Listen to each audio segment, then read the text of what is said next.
अब वो परमात्मा के नाम का बंद हो गया। अब ये नाम प्रभु का, तो प्रभु तो सबसे ऊंचा है, ये प्रभु का नाम छोटा तो नहीं। इसलिए अब ये उच्चारण कीजिए, कीजिए कि मुझे नाम प्रभु। देखो ये मनुष्य शरीर है, आपको मूलक थोड़े दिन के लिए मृतलोक में आपको दिया है। उसने देते वक्त में आदेश दिया कि तुम भजन करना,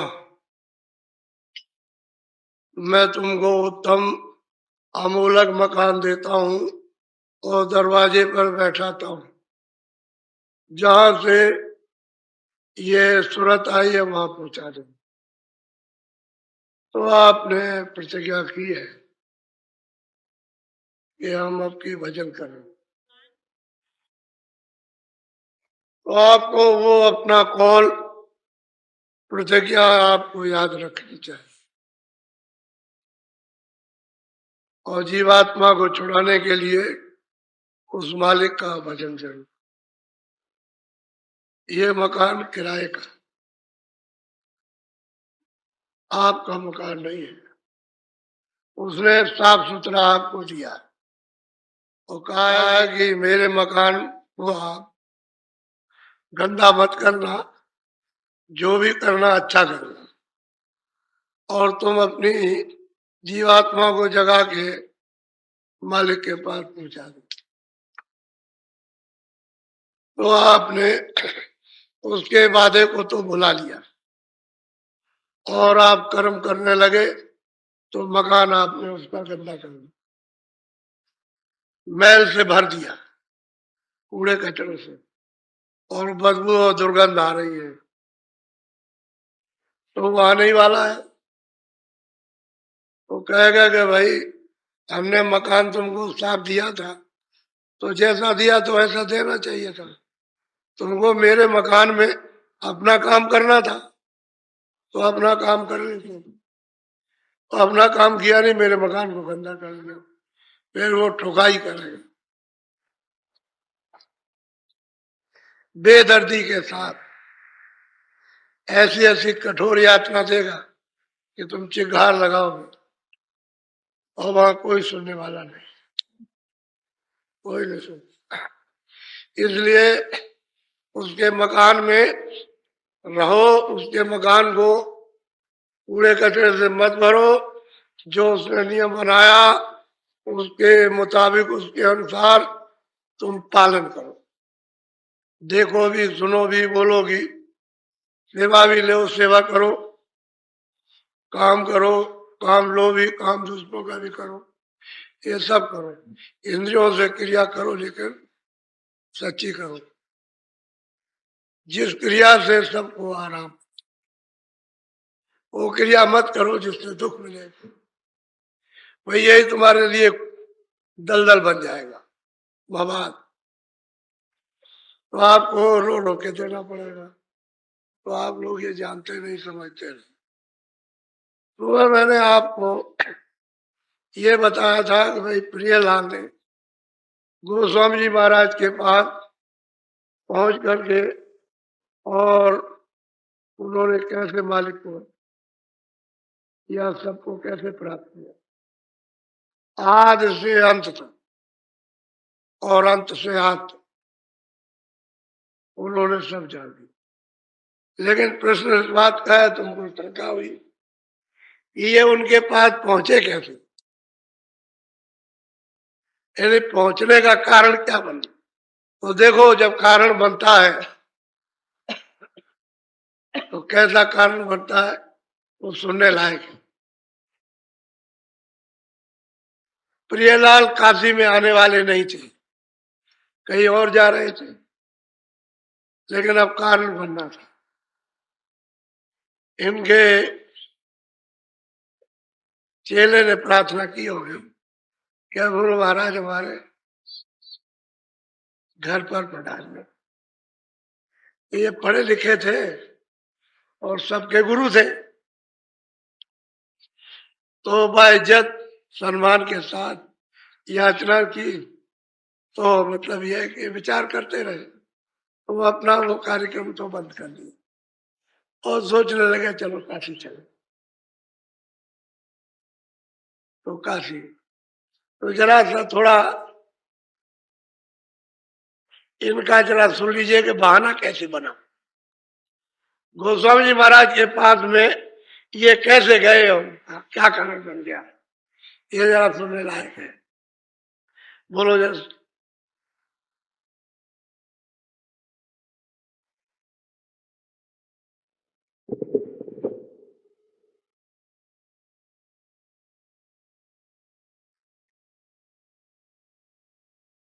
यस यस कस भाग ये है ना, सुन सत्य हम बखाना, अस यस वेद पुराण।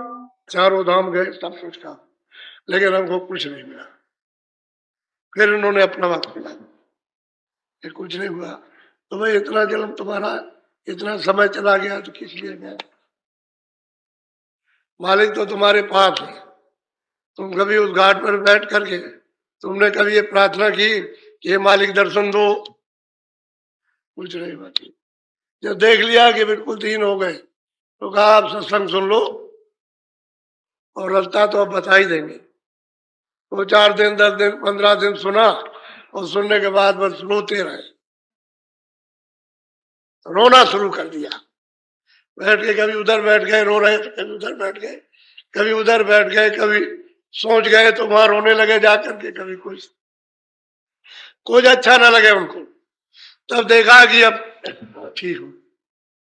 तो गोस्वामी जी महाराज ने फिर उस पर कहा देखो ये दरवाजा है, और यहाँ बैठ करके घाट पर बैठ करके मन और बुद्धि और चित्त और वही सूरत को रोक कर थाम करके और चलो अंदर की तरफ में रास्ता दिखाई देगा।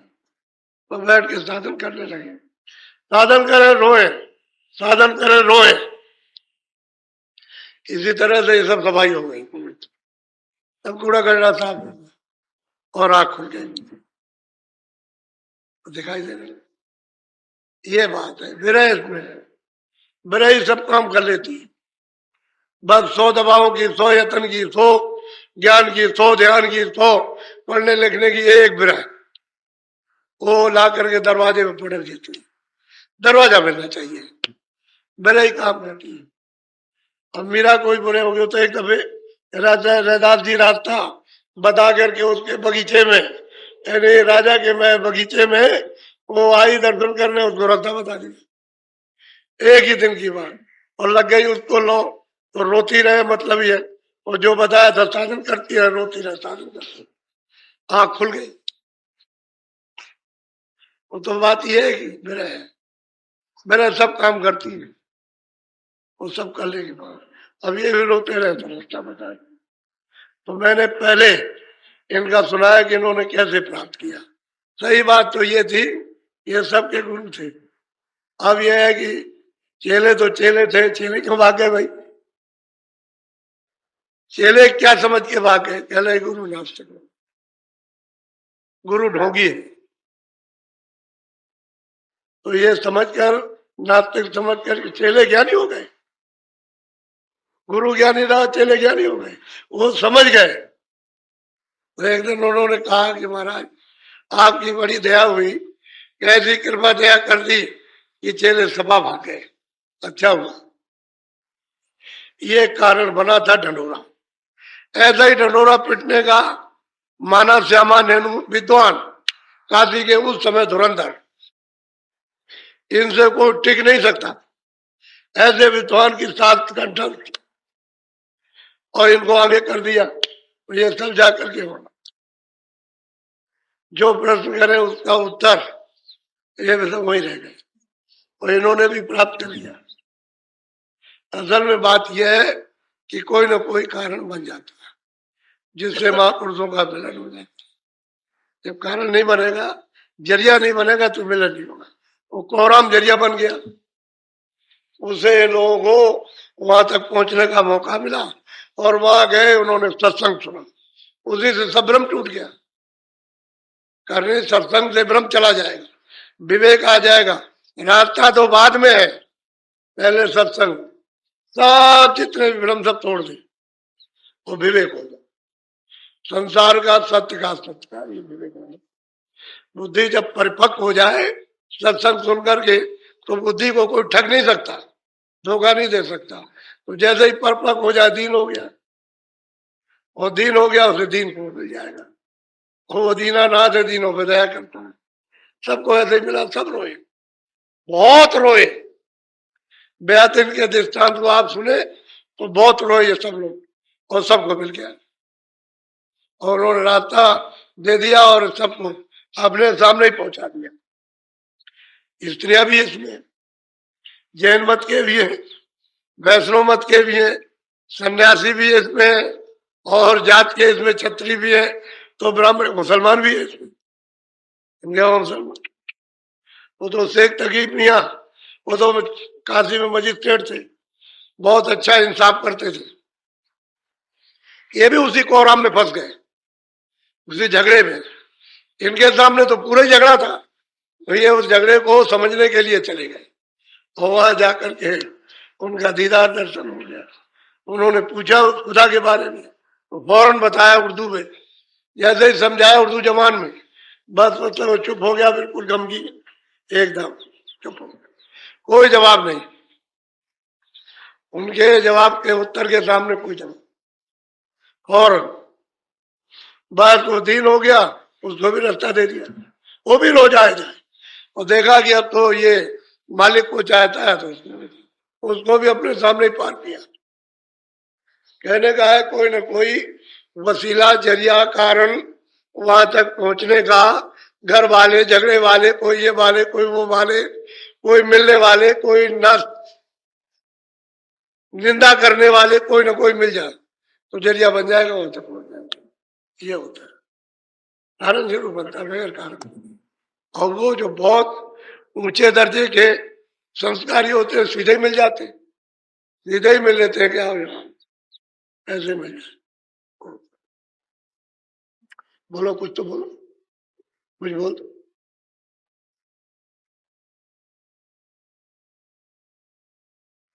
प्रिय लाल लख बात ये अनंत न्यारी कही, सूझ मूझ ही ये सोई, जब अरूप गति को कहते हैं कि जब उनकी आंख खुल गई और ऊपर के लोकों में, मंडलों में, ब्रह्मांडों में गए, और जब उन्होंने अपनी आंख से देखा जा करके, तो वो कहते हैं ये रत और आनंद, ये अकथ है, अगाध है, लिखा नहीं जा सकता।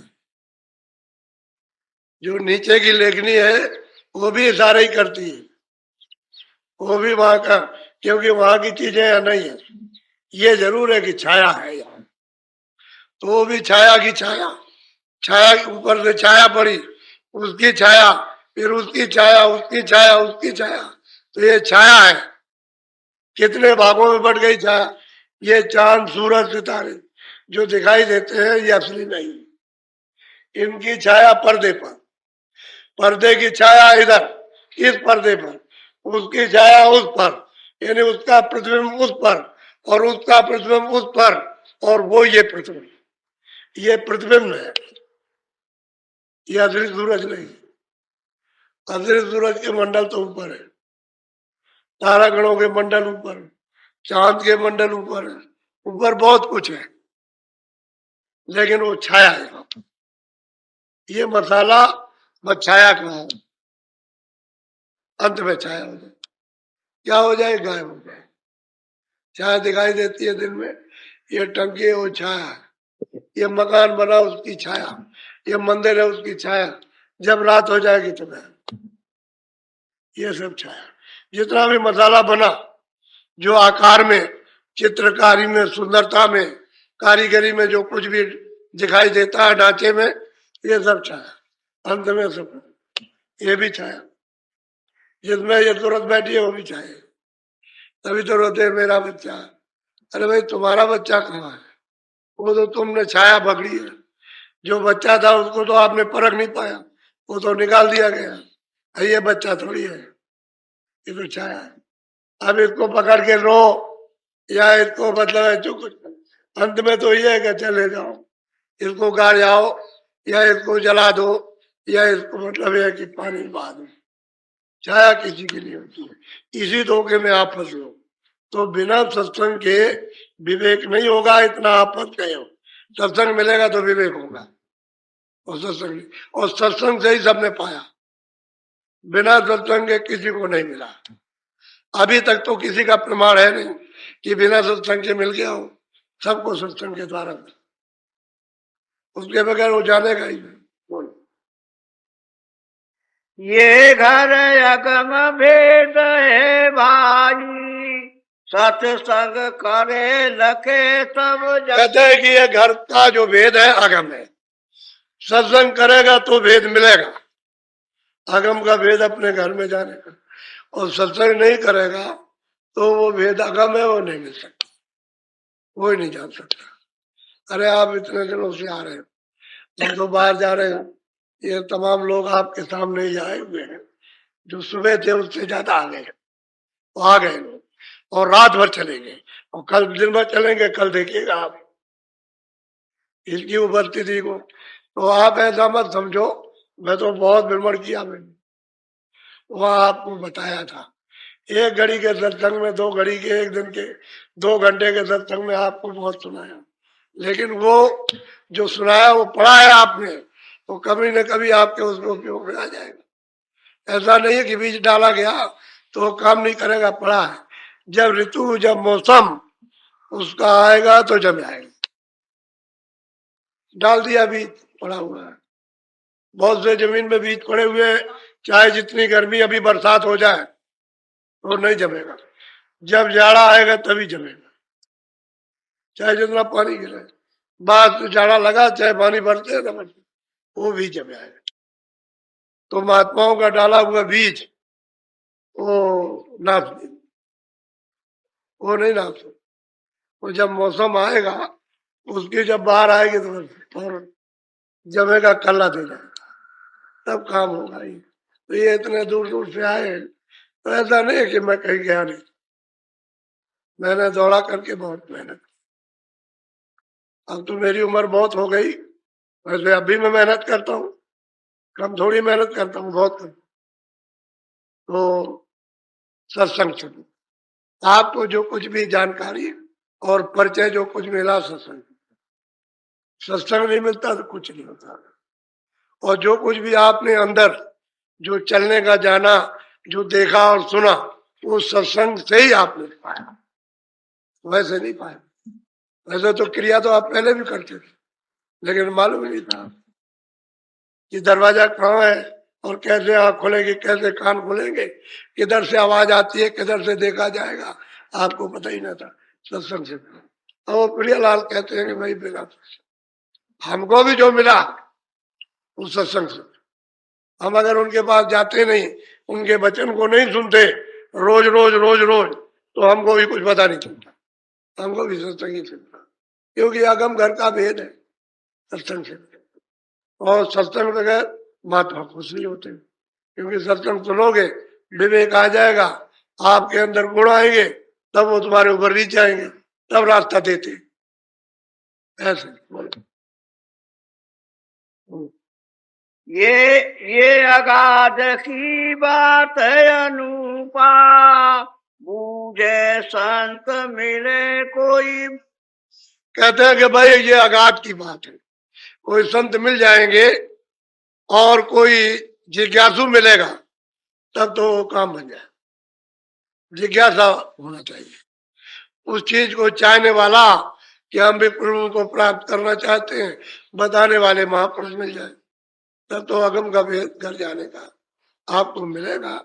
वैसे नहीं मिल सकता, यही कमी है इस कलयुग में। जो फसाव ज्यादा हो गया कि महात्माओं का आपने इतनी निंदा की है कि अब आपको शर्म आती है, शर्म आती है, यह आती है। और आप डरते हो कि हमको पाप लग जाएगा, हम नरक में चले जाएंगे। बताइए, शास्त्रों में तो सब में लिखा है कि संत को सबसे बड़ा, सब में लिखा हुआ है, लेकिन जो लिखा है उसको नहीं मानते हम।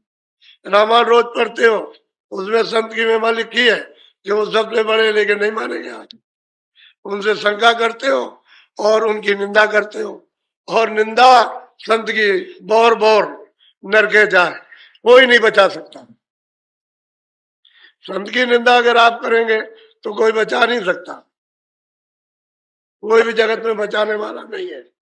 इसलिए आपको पता नहीं कि सत्संग नाम किसका है। ये धक्कम धुक्का काम नहीं है, वो तो बहुत ही सावधानी का काम। बोलो। अगम पंथ सतगुरु से पावे, सतगुरु मिले तो राह बता। अब कहते हैं अगम का रास्ता पंथ, पंथ कहते हैं रास्ते को। अगर सतगुरु मिलेगा तो अगम का रास्ता मिलेगा, अगम का पंथ मिलेगा, और सतगुरु नहीं मिलेगा तो नहीं मिलेगा। अब वो ये कहने लगे, कहाँ बेचारे क्या कर रहे थे, वो तो चेले चपाटों का तो मामला गया। अब ये कहा जो इनको मिला, अब वो कहते हैं भाई सतगुरु मिलेगा तभी अपने घर में जाओगे, और बिना उनके मिले हुए पंथ नहीं मिल सकता। पंथ कहते हैं रास्ते। हम मजहब बना लेते, एक फिरका बना लेते हैं पंथ हमारे मत के। अरे ये मत नहीं, वो रास्ता सबका एक है।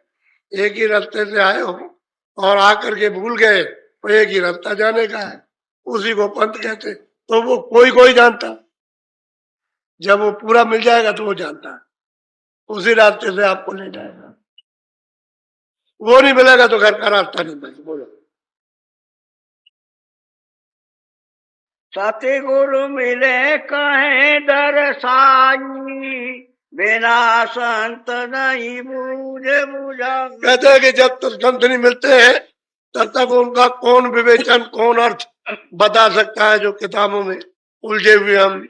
वो मिलेंगे तभी तो बताएंगे कि तुम कहाँ कहाँ फंसे हुए हो, क्या क्या कर रहे हो। ये जो कर रहे हो ये तुम्हारा काम नहीं है, ये सब क्रिया तुम्हारी व्यर्थ चली जाए। इसका छोटा मोटा शुभ कर्म का फल जब आप प्राप्त कर सकते हो, कोई बुरा ना करो। और तुमने जो बुरा किया तो वो जो जरा भी करते हो तो सब उसमें बुराई में सब नाश हो जाएगा, वही फिर काला हो जाएगा। जब कालमा जमेगी तो पुण्य जो है उसमें नष्ट हो जाएगा, फिर पुण्य का चला जाता है। तो कहते हैं जब सतगुरु मिल जाए, संत पूरे मिल जाए, तभी मतलब यह है कि उसे बताएंगे और वो सब दर्शा देंगे।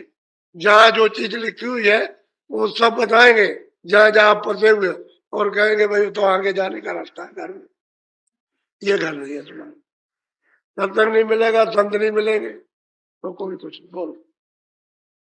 वेद भेद बिन विधि नाई जाने, बामन पंडित एक न। अब ये प्रियालाल कहते हैं कि भाई वेद में जो भेद, वो अगम का भेद वेद नहीं जानते, उसे नहीं मालूम है। क्योंकि वेद जो लिखे गए हैं तो ब्रह्मा ने कुछ देखा थोड़ी है, वो तो समाधि लगाई तो खाली उनको आवाज सुनाई देती रही, आवाज सुनाई देती रही, उसको सुनते रहे। उन्होंने आदेश किया जो हम बोले वो तुम लिख दो। आद्या मां शक्ति से कहा कि तुम इनको इधर आने मत देना, वही हम इनको वाणी सुनाते हैं, और हमने इनको आदेश दिया तो वाणी लिख लो। तो जो जो बोलते गए वो लिखते चले गए। वही 4 वेद है, 1,00,000 श्लोक है बस, और 4 खंड है। 80,000 उपासना, 16,000, 80,000 कर्मकांड, 16,000 उपासना कांड, और 4,000 ज्ञान कांड। 1,00,000 श्लोक है कुल। वो उन्होंने ब्रह्मा ने तो देखा नहीं, यानी उन्होंने तो निरंजन भगवान को भी नहीं देखा, उनकी आवाज को सुना, तो जो बाणी आई उसको नहीं। लेकिन उसमें ये लिखा हुआ कि हमको ऊपर की आवाज सुनाई दी, इसके अतिरिक्त, इसके अलावा। तो उन्होंने कहा नहीं ना ये थी ना तो अभी इतना खत्म नहीं है, और कुछ है, लेकिन हमने उसको देखा नहीं है। लेकिन हमको ये आवाज हुआ कि ऊपर से कोई आवाज आ रही है, और कुछ है। ये तो उसमें लिखा हुआ है। और बाकी कहते हैं वो भी नहीं जानता अपने घर का भी। अरे भाई ये भी तो वहीं से आए, उस घर से ये भी तो आए जो बैठे हुए हैं, जिन्होंने वेद वाणी उच्चारण की, ब्रह्मा से लिखवाया। ये भी तो वही घर से आए जहां से आप आए, वहां से वो भी आए। ऐसा नहीं क्यों नहीं।